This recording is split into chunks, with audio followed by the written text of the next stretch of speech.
आदरणीय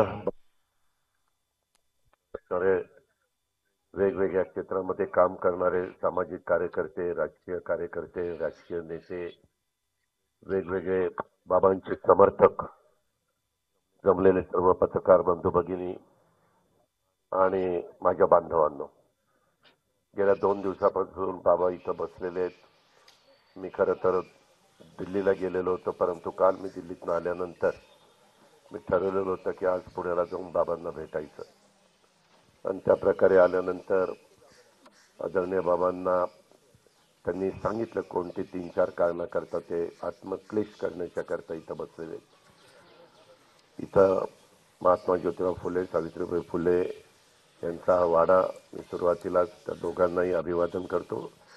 शिवशाहू फुले आंबेडकर सर्वांनाच मी अभिवादन करतो. एक गोष्ट खरी आहे, संविधान आपल्याला दिलेलं आहे बाबासाहेबांनी, त्याच्याप्रमाणे प्रत्येकाला आपलं आपलं मत मांडण्याचा, आपली आपली भूमिका मांडण्याचा अधिकार आहे. त्या पद्धतीनं बाबांनी मांडला. बाबा खरं तर काही गोष्टी निवडणूक आयोगाशी संबंधित आहेत, काही त्यांना स्वायत्तता दिलेली आहे, काही गोष्टी सुप्रीम कोर्टाशी संबंधित आहे. त्यांनाही आपलं म्हणजे त्यांचा तो अधिकार आहे. तो बऱ्याचदा त्यांनी तशा पद्धतीनं स्वतःला जे योग्य वाटतं बेंचच्या पुढं वगैरे असे निकाल दिलेले आहेत. आता तुम्ही मला म्हणाला की मी स्वतः मतदानाला गेलो. खरं तर आपल्यासारख्या वयस्कर लोकांना मतदानाच्या ठिकाणी जाऊन त्रास रांगेत उभं राहायला लागू नये म्हणून यावेळेस निवडणूक आयोगाने 85 वर्षाच्या वरच्या व्यक्तींना घरी येऊन मशीन नेऊन, आता माझी आई 87 वर्षाची, तिला घरी विचारलं तुम्ही कुठल्या दिवशी आहात आणि तिथं ते आले आणि तिचं मत त्या ठिकाणी करून घेतलं. तसं आपलंही मत त्यांनी घरी येऊन घेतलं असतं, परंतु तुमच्यासारख्यांना घरी येऊन मतदान करणं कदाचित योग्य वाटलं नसेल आणि म्हणून ही जी काही निवडणुकीची पद्धत आहे त्या प्रकारे आपण स्वतः तिथं गेला आणि त्याचं एक उदाहरण दिलं. मी देखील एक उमेदवार होतो. मी पण अलीकडं आपला 21 डिसेंबर सगळ्यात लहान दिवस असतो आणि त्याच्यावर मी निवडणूक अधिकाऱ्यांना पण म्हणलो होतं की बाबांनो तुम्ही सकाळी 7ला सुरू करताय पण 7ला गारठा असतो.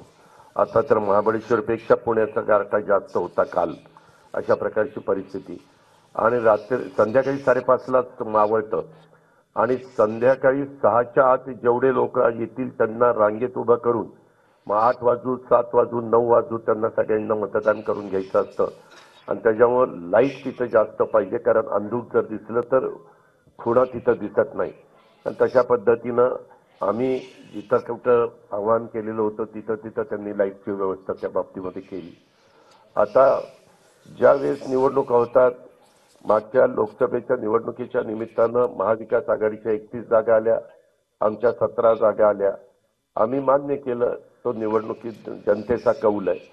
त्याच्यामध्ये ईव्हीएमच्या बद्दल कोणी बोललं नाही, आम्ही पण बोललो नाही. आता माझं बारामतीतलंच उदाहरण तुम्हाला देतो. बारामतीमध्ये मागच्या वेळेस मी जो उमेदवार उभा केलेला होता तो 48,000 मतांनी पराभूत झाला आणि नंतर लगेचच 5 महिन्यांनी निवडणुका आल्या. त्या निवडणुकीमध्ये मीच त्या 48,000ची भर भरून काढून 1,00,000 काहीतरी वर काही हजारांनी मी निवडून आलो. जनतेचा कौल आहे. जनता म्हणतच होती की लोकसभेला ताईंना विधानसभेला दादाला. आता ती जनता आहे, जनतेला कोण धरणार आहे? त्याच्यामध्ये जनतेने कुणाच ऐकलं नाही. माझं स्वतःचं उदाहरण मी सांगतो की जी गावं मला मायनस गेली होती ती सगळी प्लस गेली आणि त्यांनी सांगितलं यावेळेस आम्हाला तुम्हाला द्यायचं आहे, आम्हाला विधानसभेमध्ये तुम्ही गेला पाहिजे. आता जनतेचा 5 महिन्यात कौल बदलला, त्याला आम्ही काय करणार? दुसरी गोष्ट मला आठवत आहे, उल्हासदादा तुम्ही इथं 1999ला लोकसभेला लोकांनी मतदान केलं वाजपेयी साहेबांना आणि विधानसभेला केलं विलासराव देशमुख म्हणजे आघाडीला. त्यावेळेस विलासराव देशमुख मुख्यमंत्री झाले.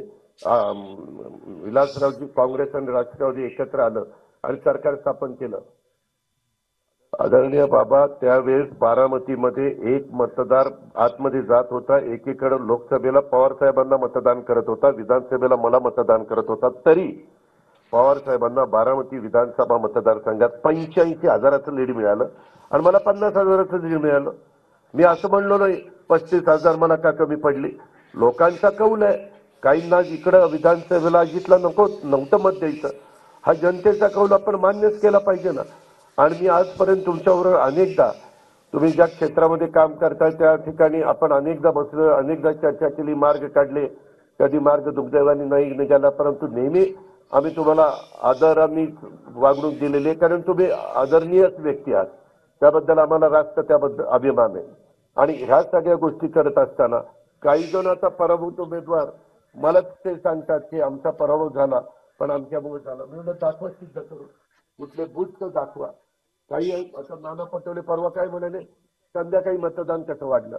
अहो नाना पटोले साहेब, 4:30च्या पुढं 5च्या पुढं लोक तिथं रांगेत आले. ते आतमध्ये घेतल्यानंतर सकाळी माझ्या इथं सकाळी 7 ते 9 मतदान झालं तर 5%, आणि संध्याकाळी 5 ते दिवस म्हणजे सगळे मतदान संपेपर्यंत त्यावेळेस मतदानाची टक्केवारी एकदम 15% वाढली. त्याला आमचा काय दोष आहे? मतदारांनी कधी लाईनीत यायचं आणि कधी मतदान करायचं आम्ही विनंती करत होतो. मी पण सगळ्या बूथवर तिथं फिरत होतो की बाबा चला मतदानाला, थांबा जेवण करतोय, थांबा गारठा कमी होऊ द्या, थांबा दुपारच्या वेळेला येतो. आता तो मतदार राजा आहे, त्यांना सांगेल तेव्हाच आम्ही देखील काही बळजबरी करू शकत नव्हतो. आता आपण म्हणताय की पैशाचा वारेमाप धुमाकूळ झाला, त्याच्या संदर्भामध्ये अलीकडे व्हिडिओ आहेत, अलीकडे बाकीच्या सगळ्या गोष्टी आहेत. जर कुठं झाला तर त्या पद्धतीनं यंत्रणा आहे. आपल्या इथं तर बाकीच्या सारखं इतर राज्यामध्ये जसं काही बूथ वगैरे कॅप्चरिंग चालतं तसं मला तरी महाराष्ट्रात कुठं पाहायला मिळालेलं नाहीये. महाराष्ट्राने जनतेने कौल दिला. हे झालं असं, तुम्ही म्हणला तुम्ही प्रलोभन दाखवलं. जेव्हा का लोकसभेला दारुण पराभव झाल्यानंतर मीच फायनान्स मिनिस्टर होतो, मीच माझ्या फायनान्सच्या लोकांना घेऊन बसलो. आपल्याला काही चांगल्या पद्धतीनं लाभार्थ्यांना लाभ द्यायचा आहे आणि त्याचा काही परिणाम होतोय का बघायचंय, गरिबांना द्यायचा आहे. जातपात धर्म भेदभाव करायचा नाही. आणि मी बसलो, माझं 6.5 लाख कोटीचं बजेट होतं माझं, म्हणजे आपल्या सरकारचं, आणि त्याच्यातनं मी म्हटलं 75,000 कोटी रुपये बाजूला काढा, 45,000 कोटी रुपये लाडक्या बहिणीला द्यायचे, 15,000 कोटी रुपये त्या 3, 5, 7.5 हॉर्सपावरच्या वीज माफीला द्यायचे, आणि बाकीचे 3 गॅस सिलेंडर वगैरे असं संपूर्ण 75,000 करोड रुपये काढला. तेवढं आपल्याला भार उचलावं लागेल. मला फायनान्सच्या लोकांनी सांगितलं की दादा